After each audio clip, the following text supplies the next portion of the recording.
Have you ever felt someone pull your thoughts without saying a word? A glance that freezes your tongue, a smile that makes you obey before you even decide.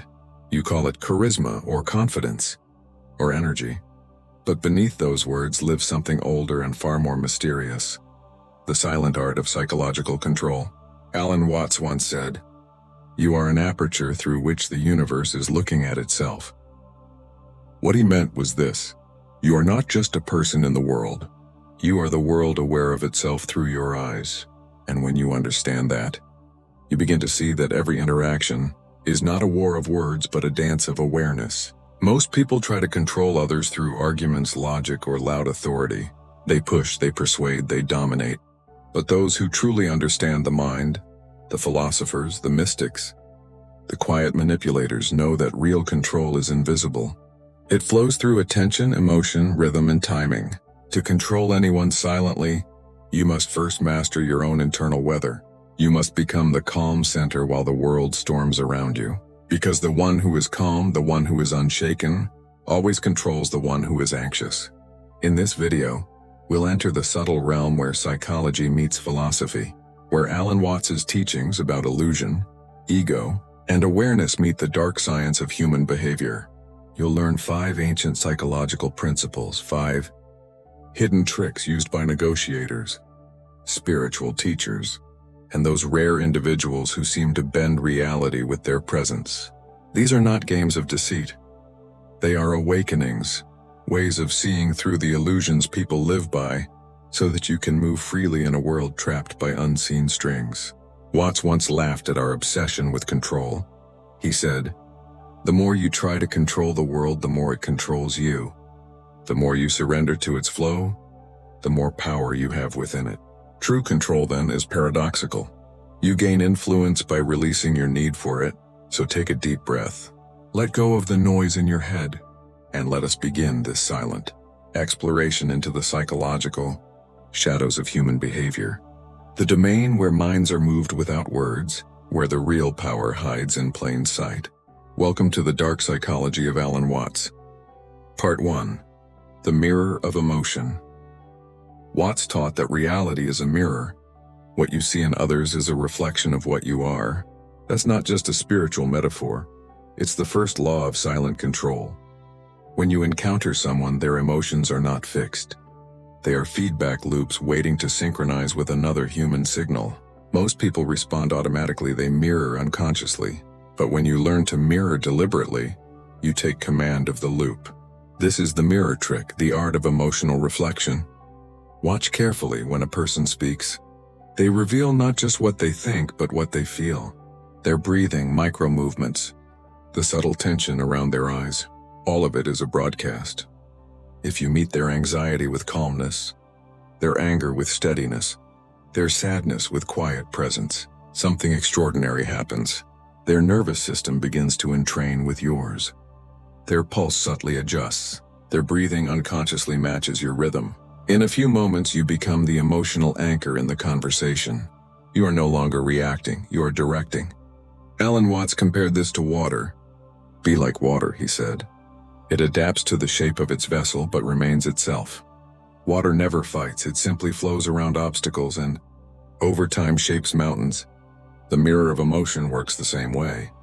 You don't resist, you reflect. You take the emotional shape of the moment while staying internally unshaken. In practical terms, when someone raises their voice, you lower yours. When they speed up, you slow down. When they pour chaos into the air, you pour calmness back. Within minutes, the power dynamic shifts. They begin to follow your emotional lead because humans seek harmony more than truth. They want to feel aligned, even if that means surrendering their frame of reference to yours. Watts once said that the ego is an illusion, the story we tell ourselves to feel separate. The mirror exploits that illusion. When you reflect another person's emotion, you blur the boundaries between your ego and theirs. They start to feel that you understand them, that you see them. And the moment they feel understood, their defenses dissolve. You have entered their inner circle, not by force, but by resonance. But there's a deeper layer. The mirror also shows you yourself. When you reflect others, you discover the echoes of your own reactivity. You begin to see which emotions you absorb too easily, which you resist, which trigger your hidden insecurities. In mastering the mirror, you master yourself. For as Watts said, the only way to make sense out of change is to plunge into it, move with it, and join the dance. The mirror is the first dance step. Control others by mastering your own reflection. Part 2. The void of silence. The second dark psychology trick is older than language itself. It's not in what you say, it's in what you don't. It is the void, the sacred pause, the silent gravity that pulls attention into your orbit.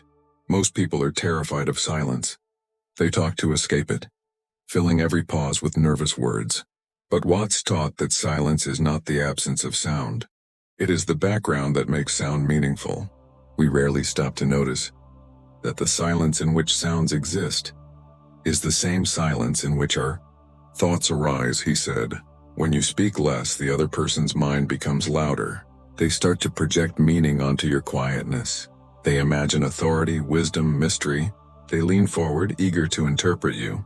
That's the secret. Silence makes others participate in their own persuasion.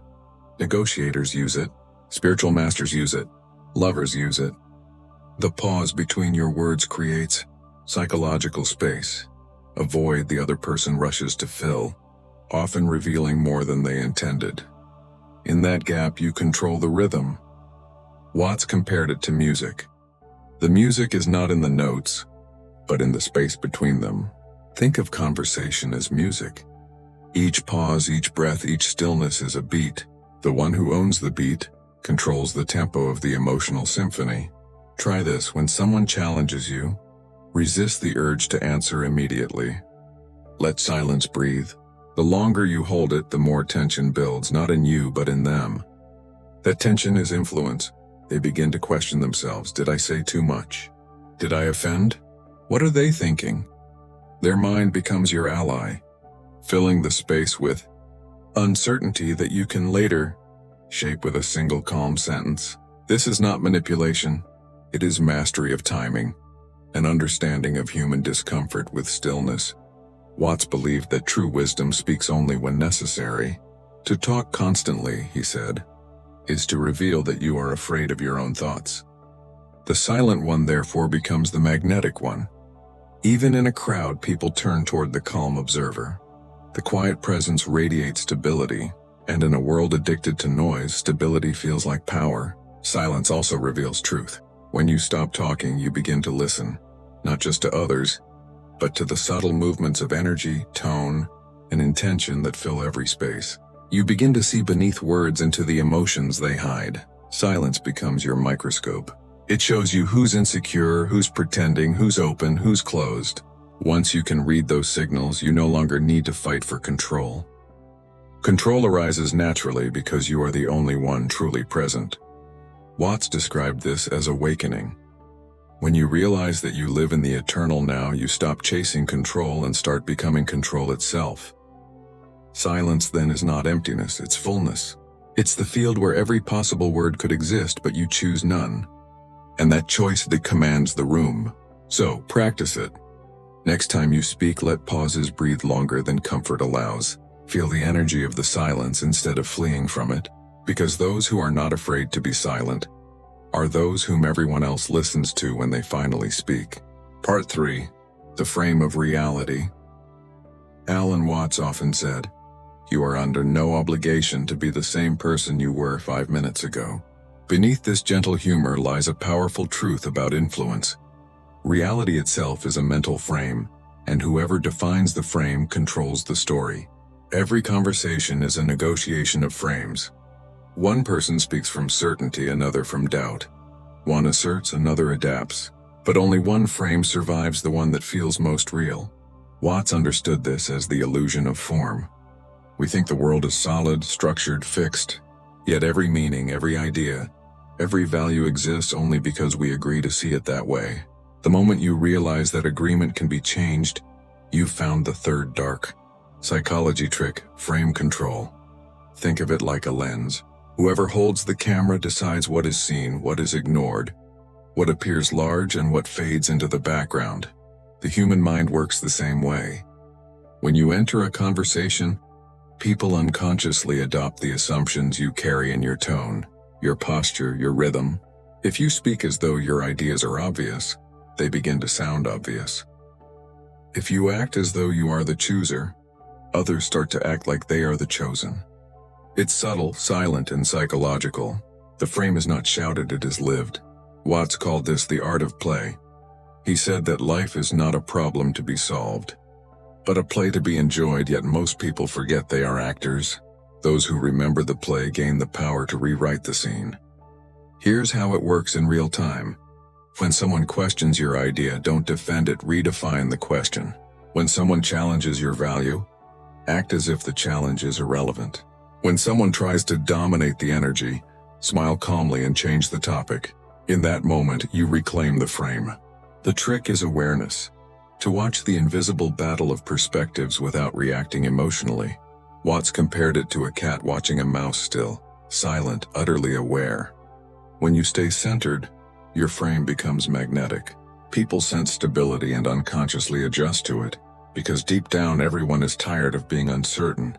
They are looking for someone whose reality feels complete. Be that presence, not rigid but relaxed, not loud but certain. In this way, control emerges naturally. You don't win the argument, you dissolve it. For the one who defines reality never needs to defend it. Part 4. The illusion of choice. Watts often laughed about the human obsession with choice. We suffer, he said, because we take seriously what the gods meant as play. He was pointing at a hidden truth. Most people don't actually choose, they simply respond to what feels like choice. This is the fourth dark psychology trick, the illusion of choice. To guide someone's mind silently, don't demand obedience, offer options. Let them pick from paths that all lead where you want them to go. This principle is ancient. Great persuaders, negotiators, and teachers have used it for centuries, not through deceit, but through design. The human ego resists commands but embraces ownership. When someone feels they are choosing, their resistance dissolves. They defend their decision as if it were their own, even when it was planted. Watts described the ego as a social fiction. It's a story of control, a mask that says, I am the author of my life. But beneath that mask, life is happening on its own, breath by breath, heartbeat by heartbeat. When you offer the illusion of choice, you work with that fiction instead of against it. You let the ego dance within the boundaries you create. For example, instead of saying do this, say would you prefer to start now or after lunch? Instead of I need this, say which way do you think we should do it? The direction is the same, but the energy is different. In psychological terms, this technique bypasses resistance. In spiritual terms, it honors freedom even if that freedom is gently guided. Watts said, you cannot step into the same river twice, for the river is constantly changing. Choices, too, are rivers. They flow between perception and emotion, illusion and intention. To master the illusion of choice, you must appear detached from outcome. Act as if every path is acceptable, and people will unconsciously choose the one that pleases you. Because humans are wired to seek harmony, they align with the calmest, most self-assured energy in the room. And when your calmness carries direction, their freedom carries you. Watts might have smiled and said, to control someone is to let them believe they were never controlled. That is the essence of silent influence. Part 5. The echo of certainty.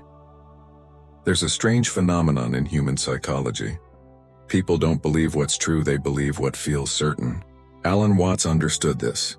He said, the reason you want to be in control is that you're afraid of not being in control. But the moment you stop trying, you find out you never needed to. Certainty then is not knowledge, it's presence. The fifth dark psychology trick is the echo of certainty. The art of projecting calm conviction so deeply that others begin to echo it back to you. You've seen this before, the confident speaker, the serene leader, the lover who never chases. Their words carry a vibration of already decided, and that vibration hypnotizes the nervous system. In an uncertain world, certainty is magnetic. When you speak slowly, when your gestures are deliberate, when your energy says I am unmoved, people sense stability, and stability feels like safety. The brain's ancient wiring is simple. Follow what feels safe. But here's the paradox: you cannot fake this for long. Real certainty comes from a deep philosophical understanding of impermanence. Watts called it faith in the flow. He said that true power arises when you stop clinging to outcomes, because then your confidence is no longer tied to success or failure. Imagine standing in a storm. Most people fight the wind. You instead feel it pass through you. That stillness, that rootedness, is the energy that controls others silently. Because in every group, people unconsciously calibrate to the calmest nervous system present. You don't need to convince anyone. You just are. Speak softly, but speak from stillness. Pause often. Let your tone suggest that you've already seen the ending and it turned out fine. That certainty spreads like a ripple through water, unseen but irresistible. People will follow you not because you demand it, but because your calmness makes their chaos feel organized. Watts compared this to a dance again. When you dance, he said, you don't aim at a particular spot in the room. The whole point of dancing is the dance. Be so certain in your rhythm that others fall into step without realizing it. That is the echo of certainty, a soundless command that whispers through presence, not pressure. The dark secret? Once you no longer need control, others willingly give it to you. Part 6. The puppet string of attention. Alan Watts once said, "The meaning of life is just to be alive. It is so plain and so obvious. And yet, everybody rushes around in a panic as if it were necessary to achieve something beyond themselves." Hidden in that line is one of the most subtle instruments of psychological control: attention. Because whatever the human mind focuses on expands. The sixth dark psychology trick is the puppet string of attention. People believe they control their attention. They do not. Their attention is controlled by whatever feels emotionally charged. Fear, curiosity, novelty, these pull the string. Watts understood that attention is energy, the life force of consciousness itself. To direct someone's attention is to shape their world. Look around in daily life. Advertisers, influencers, politicians all battle not for truth but for focus. The loudest wins only when the calmest have not yet learned the art of subtle gravity. The secret? You don't seize attention. You invite it. Become so present, so quietly self-contained, that you draw eyes without moving. The nervous systems around you instinctively synchronize to whoever radiates the most coherence. When you speak, pause before your key phrase. Let silence sharpen the word that follows. When you move, move slowly, deliberately, so each motion feels intentional. You're telling the subconscious, this moment matters. Watts compared awareness to a mirror that reflects all things but holds on to none. When you observe people without judgment, simply noticing, they feel seen, and being seen is the deepest human desire. Once you give that feeling, they return it. Their attention becomes anchored to you. The true manipulator doesn't need tricks, they master attention by mastering their own. Ask yourself, where is your attention now? On others, on results, on fear? Bring it back to the center, to breathe, to awareness, to this precise second. From that stillness, everything responds. Watts would remind you, you are not a drop in the ocean. You are the entire ocean in a drop. To control attention is not to grab the drop, it is to feel the tide beneath it. The one who owns their attention controls the attention of others. Silently, naturally, effortlessly. Influence is not a shout. It is a gaze. It's the invisible thread that moves the crowd without a single pull. Part 7. The transparency of influence. The final dark psychology trick is paradox itself, transparency. The greatest illusion of power is secrecy, but the deepest power lives in openness. Watts often said, when you try to define yourself, you limit yourself. When you let yourself flow, you become everything. In human relations, the same law applies. Those who hide their intention too tightly create resistance, but those who radiate authenticity create trust. And trust is the most potent form of control. When people feel safe in your presence, they stop filtering themselves. Their ego relaxes, their guard lowers, and their mind becomes transparent to you. Transparency breeds reciprocity. When you are calmly honest, not oversharing, but real, others mirror that honesty. They reveal their motives, fears, and desires, believing you to be incapable of harm. Watts described this as the wisdom of insecurity. To influence others, you must be comfortable being seen without armor, without disguise. In a paradoxical twist, by surrendering the desire to manipulate, you create the deepest form of influence, natural gravity. Consider the most magnetic people you've met. They do not chase, they do not perform. They exist fully in the moment, transparent in intention. That's why others follow, because transparency feels like truth, and the human soul is starving for truth. True transparency also means seeing through yourself, knowing your motives, your biases, your shadows. Watts warned, "Trying to be good is like trying to polish water. Don't pretend purity, embrace paradox. When you own both your light and your dark, people trust your balance more than any performance of perfection." This final art completes the circle of silent control, for in the end, all influence is a mirror of consciousness. What you hide, others resist. What you reveal, others accept. To control others silently, learn to stand naked in awareness. Speak from stillness. Move from clarity. Let your presence communicate more than your words ever could. Ending. The paradox of control. So what have we uncovered in these 7 silent arts? The mirror of emotion, reflect, don't resist. The void of silence, let pauses speak louder than words. The frame of reality, define the world before others do. The illusion of choice, guide by granting freedom. The echo of certainty, radiate calm conviction. The puppet string of attention, master focus, masterminds. The transparency of influence, control through openness. 7 principles, 1 truth. Control is not domination, it is awareness. Watts spent his life dismantling illusions, the illusion of self, the illusion of separateness, the illusion that life must be forced into order. He taught that the deepest wisdom is not in fighting chaos but in flowing with it, guiding it through understanding. The same is true for human psychology. To control anyone silently, you must first dissolve the illusion of control within yourself. Imagine the mind as a lake.